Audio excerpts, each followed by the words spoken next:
समर्थ kids Madhavnagar ठरला मिकता cricket association Sangli आयोजित मिकता premier tennis ball cricket league 2024 चा विजेता।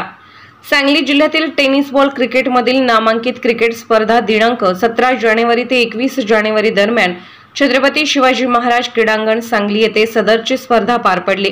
सदर स्पर्धेमधील विजेते संघ खालीलप्रमाणे: प्रथम क्रमांक समर्थ किड्स कलेक्शन माधवनगर, द्वितीय क्रमांक स्वर्गीय पिंटूदादा पाटील स्पोर्ट्स जाखापूर, तृतीय क्रमांक हॉटेल सई डिलक्स खंडेराजुरी, चतुर्थ क्रमांक हॉटेल भन्नाट यारी अग्रण धुळगाव, वैयक्तिक बक्षीस man of the tournament Vaibhav Bhosale, best batsman Sushil Barle, best bowler Dilip Shenge, best fielder Sahil Momin.